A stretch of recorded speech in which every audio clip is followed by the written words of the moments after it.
세계 최고의 스포츠 방송사 중 하나인 TNT 스포츠의 현대적이고 화려한 스튜디오 안, 분위기는 활기차고 웃음소리로 가득했습니다.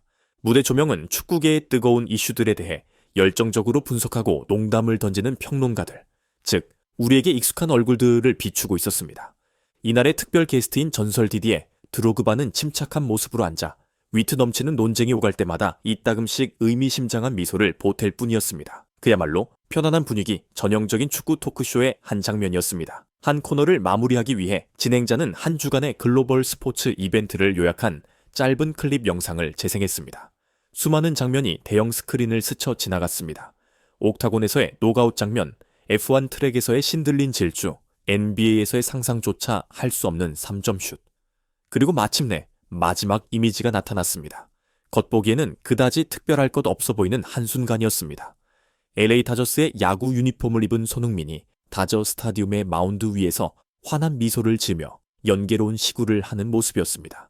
클립이 끝나고 진행자가 다음 주제로 넘어가려던 바로 그 순간 대본을 가로지르는 낮고 힘있는 목소리가 갑자기 울려 퍼졌습니다. 손흥민의 이미지가 나타난 순간부터 침묵을 지키고 있던 디디의 드로그바였습니다. 잠깐 그 화면에서 멈춰 주십시오. 이례적인 요청이었습니다.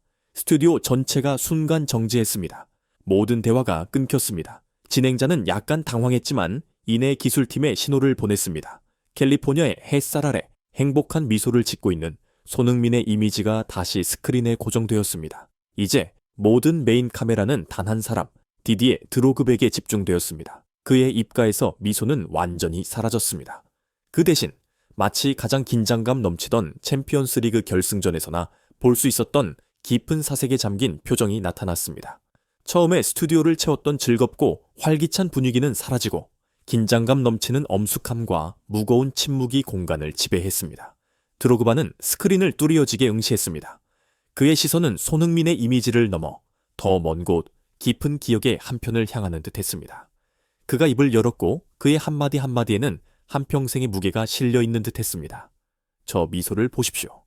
저 친구를 보면 저는 단지 한 명의 축구 선수를 보는 것이 아닙니다. 저는 제 인생 그 자체를 봅니다. 제 여정의 거울을 보고 있는 것입니다. 그 갑작스러운 고백에 스튜디오 전체가 숨을 죽였습니다. 아프리카 축구의 전설, 힘과 자부심의 상징이 아시아의 한 스택에서 자기 자신을 보고 있었습니다.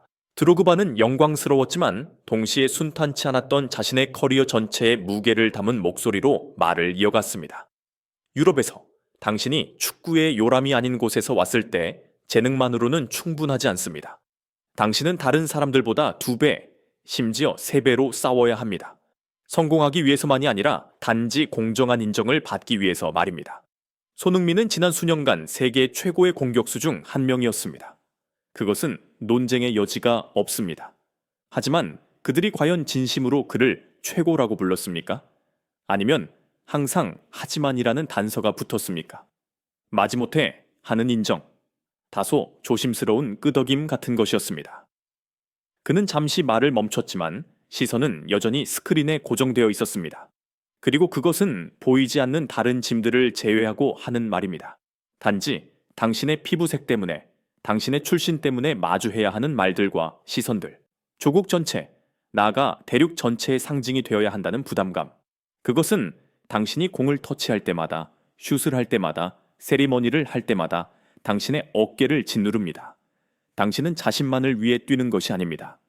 당신은 온 세상의 기대와 편견을 짊어지고 있는 것입니다. 그러다 마치 어두운 터널 끝에서 빛을 발견한 것처럼 드로그바는 스크린 속 손흥민의 환한 미소를 손으로 가리켰습니다. 그의 목소리는 다소 부드러워졌지만 깊은 공감으로 가득 차 있었습니다. 하지만 지금 그를 보십시오.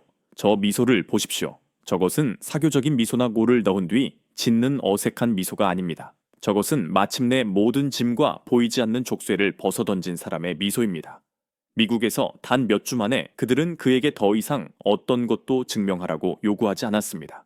억지로 무언가를 짊어지게 하지도 않았습니다. 대신 그들은 그에게 자신들의 국민 스포츠가 가진 가장 높은 연계를 안겨주었습니다. 그들은 그저 그를 환영하고 하나의 상징으로서 그를 존중했습니다. 저는 느낄 수 있습니다. 바로 이 순간 손흥민은 진정으로 행복하다는 것을. 저것은 해방의 미소입니다.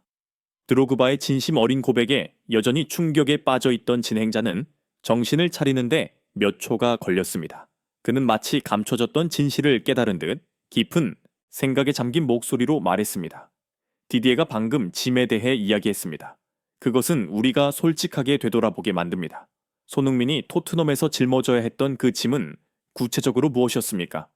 그 질문은 마치 신호탄과도 같았습니다. 프로그램의 배경음악이 갑자기 더 극적으로 변했습니다. 스크린에는 토트넘 유니폼을 입은 손흥민의 자료 화면이 재생되기 시작했습니다. 하지만 그것은 슈퍼골이나 세리머니의 순간이 아니었습니다. 대신 카메라는 그가 깊숙이 수비에 가담해야 했던 순간들, 실망감에 고개를 젓던 모습, 고독한 눈빛에 초점을 맞췄습니다. 그것은 끔찍한 압박감을 이겨내기 위해 런던의 호텔에서 홀로 울어야 했다고 고백했던 한 젊은 아시아 선수의 고독이었습니다. 그것은 프리미어리그 득점왕을 차지한 세계적인 골잡이가 상대 수비를 끌어내기 위해 지칠 줄 모르고 뛰고 팀 동료를 돕기 위해 페널티 박스까지 내려오는 성실한 노동자의 역할을 자주 맡아야 했던 희생이었습니다. 거의 10년 동안 그는 주연을 위한 조연이었고 공간을 만들기 위해 뛰어다니는 사람이었으며 가장 중요한 순간에 동료들이 결정적인 페널티킥과 프리킥을 차는 것을 지켜보는 사람이었습니다. 그들은 그의 재능을 칭송했지만 그들은 그에게 절대적인 권력, 자신의 왕국을 다스리는 진정한 왕의 지위를 결코 부여하지 않았습니다. 그리고 무엇보다 잔인했던 것은 소셜미디어상의 비열한 비방부터 경기장 위에서의 비난받아 마땅한 행위까지 인종차별에 맞선 조용하고 끈질긴 싸움이었습니다. 그것은 손흥민이 너무나 많은 순간 침묵 속에서 홀로 맞서야 했던 싸움이었습니다. 스튜디오 전체는 한마디 한마디, 한 장면 한 장면을 곱씹으며 완벽한 침묵에 빠졌습니다. 이 순간은 더 이상 단순한 스포츠 해설 방송이 아니었습니다. 그것은 진실에 대한 청문회이자 프리미어리그의 화려한 영광 뒤에 가려진 어두운 구석에 대한 소리 없는 고발이었습니다. 그리고 그 청문회는 스튜디오 안에서만 멈추지 않았습니다. 드로그바의 발언과 그에 이은 분석을 담은 클립은 단 몇 시간 만에 전 세계 소셜미디어를 강타했습니다. 영국의 가디언지는 인상적인 헤드라인을 뽑았습니다. 드로그바, 판도라의 상자를 열다. 이제 프리미어리그가 손흥민을 진정으로 어떻게 대우했는지 이야기할 때다. 미국의 ESPN에는 이렇게 논평했습니다. 드로그바의 말 이후 우리는 더 이상 손흥민의 미소만 볼 수 없다. 우리는 왜 그 미소가 그토록 소중한지 물어야만 한다. 이 이야기는 전 세계 전문가와 팬들 모두에게 통계 숫자를 잠시 내려놓고 손흥민의 유럽 커리어 전체를 완전히 새로운 렌즈, 즉 진실과 공감의 렌즈로 재평가하게 만들었습니다. 프로그램이 끝날 무렵 진행자는 카메라를 정면으로 응시하며 엄숙한 목소리로 말했습니다. 디디에 드로그바는 수많은 전쟁터를 누빈 전사의 깊은 공감을 통해 우리에게 야구공 시구보다 훨씬 더 위대한 이야기를 보여주었습니다. 그것은 인정을 찾아 평화를 찾아 떠난 긴 여정에 대한 이야기이며 마침내 그가 진정한 자기 자신이 될 수 있는 곳을 찾은 이야기입니다. 지금까지 손흥민의 미국 여정에서 가장 행복했던 순간은 아마도 멋진 골이 아니라 환호성 속에서 그가 던진 하나의 야구공이었을지도 모릅니다. 그리고 온갖 영광과 시련을 맛본 전설 디디에 드로그바의 공감, 그리고 진실을 직시하는 그의 용기가 있었기에 우리는 비로소 그 미소의 진정한 가치를 이해하게 되었습니다. 그것은 단지 해방의 미소가 아니었습니다. 그것은 생존자의 미소였습니다.